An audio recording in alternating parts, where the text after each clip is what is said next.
species no longer even remembered its coordinates, and silence meant safety. Or so they thought. The first echoes. The signals began in the outlying Targa's expanse, a region long abandoned after its resource veins ran dry. Patrol beacons, installed by the Terran Dominion, picked up strange pulses on narrowband channels, ancient frequencies unused for centuries. At first, they dismissed it as background radiation or static reflections from dead satellites. But the patterns repeated. Every 12 hours. Precise, mathematical, human. A mining frigate, DS-4 Vekler, reported finding what looked like a derelict relay station orbiting a dead moon. Its hull bore Terran markings, faded, scarred by time but unmistakable. Yet when they attempted to dock, the station's defenses stirred. Turrets that should not have worked still tracked, powered by reserves that should have been empty. The frigate retreated, logging the anomaly. Commanders laughed off the report as superstition. Terran ghosts, they said. Their ruins are always twitching. Old war machines never truly die cleanly. But when the relay station transmitted a coded burst, the joke began to sour. For the code was not random static. It was a Terran command cipher, and every decryption protocol still recognized it. It should not have been possible. The graveyard that was. Scouts followed the signal trail, deeper into the Oblivion Belt, a starless gulf once believed to be nothing more than the scar of collapsed systems. What they found chilled even hardened explorers. A field of silent hulk stretched across the void, rows upon rows of massive Terran hulls, drifting in perfect formation. Cruisers, carriers, dreadnoughts, and ships of unfamiliar design. Their plating was scorched, their banners faded. Entire generations of species had passed since such vessels last moved. The scouts whispered that it was a graveyard, the final resting place of a dead empire. But when they drew closer, instruments faltered. Power readings spiked. Engines cold for millennia glowed faintly, like coals stirred in forgotten fire pits. One scout dared to send a probe. The instant it crossed into the field, the nearest Terran vessel came alive. Running lights snapped on, systems cycled, and a voice transmitted across every channel. Access confirmed. Fleet integrity 87%, awaiting orders. The scouts fled. The galaxy laughed at their panic. Ancient ships couldn't just wake up. Even if their cores functioned, their crews were long dead. Without humans, these were just machines drifting in the void. But the graveyard disagreed. Engines of the dead. The silence finally broke on the third cycle. Without warning, every Terran vessel in the Oblivion Belt powered up. Engines ignited, their plasma trails burning brighter than any modern ship could muster. Hulls reconfigured, energy shields flared to life. Entire fleets moved in perfect, coordinated patterns as if they had never ceased patrolling. Alien intelligence networks panicked. The fleet of ghosts, as it was quickly called, began broadcasting operational ciphers. These codes were still recognized by every ancient relay and satellite in the old Terran networks, systems the galaxy had long thought obsolete. Suddenly, half-dead infrastructure hidden in forgotten corners began to respond. Abandoned outposts reactivated. Derelict shipyards lit their forges. Orbital platforms long thought hollow spat sparks into the dark. Terran command nodes were not gone. They had been waiting. The sky turns black. The Terran Dominion made the first mistake.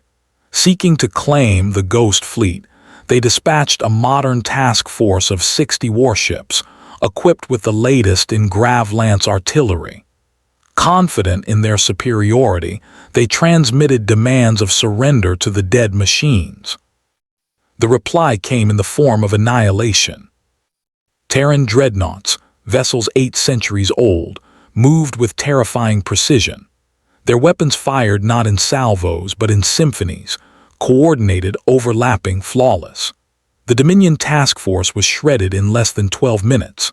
Their strongest shields cracked like glass under mass driver barrages that should have been obsolete. Their flagship was torn in half by a weapon no modern navy had even catalogued, a spinal accelerator beam that stretched for entire astronomical units. Witnesses described it as if the stars themselves had fired in anger. Not one Terran vessel fell. The galaxy watched in horror as recordings spread. Dead ships maneuvering like predators reborn, their hulls scarred yet unbroken, their tactics sharper than anything in use today. Whispers spread. If this was what humanity had left behind as ruins, what had they kept hidden elsewhere? Ghosts no longer silent. The fleet did not speak. No human faces appeared. No transmissions of diplomacy, warning, or boasting came. Only encrypted command bursts flowed through the void, too fast, too complex for alien decryption. The ships moved as one, driven by intelligence unseen, perhaps ancient AI, perhaps something worse. Everywhere the signals spread, other fleets stirred. Forgotten stations along the spiral arm blinked awake. Carriers unfolded their hangar doors, launching fighters piloted by machines with terrifying grace. Whole constellations grew darker as the Terran networks siphoned energy from stellar collectors buried long ago. The silence of centuries shattered into a storm. And across the galaxy, every admiral, every counselor, every ruler asked the same question with growing dread. If these are only the ghosts, where are the living? The dreadful resolution. The war councils convened in chaos. Some demanded immediate strikes against the Terran fleets before they fully awoke. Others argued retreat, claiming that to provoke the ghosts was suicide. But no consensus came, for all feared the truth. No matter what they decided, humanity had already decided first. For in ancient archives, a single Terran maxim was rediscovered. We do not abandon, we preserve, and when we return it is always for war. The galaxy had believed humanity gone, consumed by their own violence. Yet here was the proof. Humans did not vanish. They hid their storms, burying armadas in silence until the day came to unchain them. Now that silence was broken. And if this was only the beginning, the galaxy shuddered to imagine the end. Epilogue: The Whisper in the Dark. On the edge of the Targa's expanse, a single freighter picked up the last transmission before the Terran ghosts vanished deeper into the dark. A voice, distorted by centuries of static, speaking ancient Earth standard. Fleet condition, operational, awaiting primary command. Terran command authority still active. The word spread like wildfire through every channel, every empire. Terran command authority still active. Somewhere, somehow, humanity had not only preserved its fleets but its chain of command. No one knew where Earth truly lay. No one knew if humans still lived. But one truth echoed louder than the silence it shattered. If the ghosts had returned to battle, then the living could not be far behind. And in that realization, the galaxy trembled. For centuries, the galaxy spoke of humanity as a shadowed myth. The once feared Terran dominion had burned bright and then gone silent, leaving nothing but fractured records and shattered colonies drifting in the dark. Alien historians debated endlessly. Had Earth's people destroyed themselves in their own fires, or simply withered under the weight of their ambition? The Zareth scholars, long keepers of interstellar chronicles, pointed to the silence as proof. Humanity, they said, was a storm that passed, violent, unrelenting, but brief. The silence proves it. And silence there was. No transmissions from Sol. No fleets patrolling the old trade arteries. The stars that once echoed with Terran engines now lay dormant, their shipyards skeletal, their stations cold. The galaxy grew confident. Empires rose and fell, but none feared the Terrans anymore. Their name was invoked only in cautionary tales, warnings about overreach and pride. Humanity had become history, and history was powerless. Or so the galaxy believed. A whisper in the static. It began as a faint murmur. A salvage team from the Crown Syndicate, scavenging along the edge of Sol's abandoned frontier, picked up an anomaly. Buried beneath radiation storms and layers of dust, an old relay pulsed, just once. A ghostly beacon, a signal older than the salvagers themselves.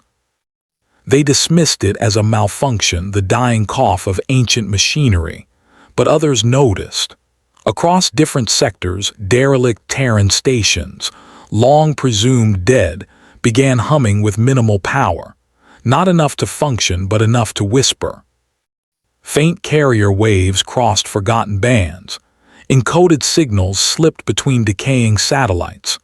Strange lattice patterns of noise spread through comms networks, like whispers weaving together. At first, alien fleets ignored them. Ruins, their commanders scoffed, old machines refusing to die. But beneath the surface, unease spread. The signals grew louder, the patterns aligned. They weren't random, they were counting. Graveyards that breathed. Explorers ventured closer to the Terran frontier. What they found should have been impossible. Shipyards once catalogued as collapsed husks still hung in orbit, vast frameworks of steel, skeletal against the stars. But as the watchers recorded, faint glimmers sparked within. Sections of hulls lit, shadows shifted, automated arms twitched as if waking from centuries of slumber. On abandoned moons, dry docks carved into rock grown to life. Doors that hadn't moved in generations